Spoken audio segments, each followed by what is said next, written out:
Media Raj Association. దేని ఆధారంగా నిర్ణయం తీసుకోవడం కాన్స్టిట్యూటివ్ ద్వారా కావాలి.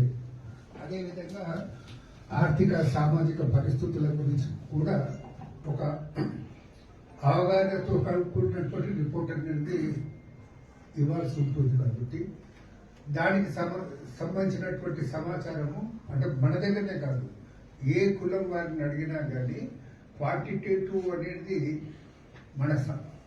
మన దగ్గర కుల సంఘాలు ఉన్నాయి, అన్ని ఉన్నాయి, కానీ నిక్కచ్చిగా అనేది ఇక చెప్పే పరిస్థితి అనేది కమిషన్ దగ్గర సంవత్సరాల కొద్ది పెండింగ్ లో పెట్టేసేసి ఆశలో పెట్టేసేందుకు చివరకు గొంతునకే ప్రయత్నం చేసే పద్ధతి కావద్దు.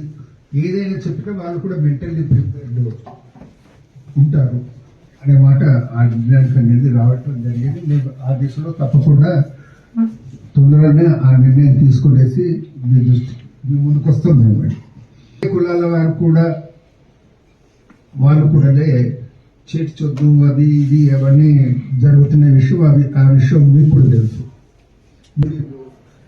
ఎమ్మెల్సీలో ఒకరు, ఎమ్మెల్యేలో ఒకరు ఈ విధంగా ఉంటేనే అసలు ఉనికికే ఉన్నారా లేదా అని తెలియని కులాలలో అవకాశం లేదనే పరిస్థితి ఉంటుందో మనం ఆలోచించుకోవాల్సినటువంటి పరిస్థితి కూడా ఉన్నదనే విషయం.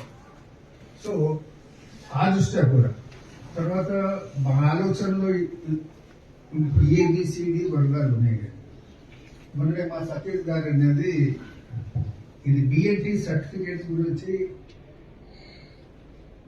ఏ విధంగా ఇష్యూ చేయటం, పారామీటర్ ఏంది, ఏం పద్ధతి అనేది తెలుసుకోవడానికి వారం రోజుల క్రితమే ఢిల్లీకి వెళ్ళటం జరిగింది. బిఎన్టీ సర్టిఫికేట్ అక్కడ పోయేసి అక్కడ ఆఫీసర్స్ అడిగితే వాళ్ళు మీ దగ్గరనే సంచార జాతుల లిస్టే లేదు అని చెప్పడం జరిగింది. ఉన్నారు, గ్రూప్ ఏలో ఉన్నారు, గ్రూప్ ఏ ఆధారంగా ఇవ్వచ్చు అన్నమాట చెప్పి అది కాదు, మీరు సపరేట్ గా సంచార జాతుల లిస్టు అనేది ఇవ్వండి. మీరు ఏ గ్రూప్ లో అనేది అన్ని వేరే కులాల వారు రిలవెంట్ కానివ్వకూడదు, ఆ కులాలను కూడా చేర్చడం జరిగింది అనే మాట చెప్తే ఇప్పుడు మేము ఆ ఎక్సర్సైజ్ సంచార జాతులు ఏ జాతులు అనేవి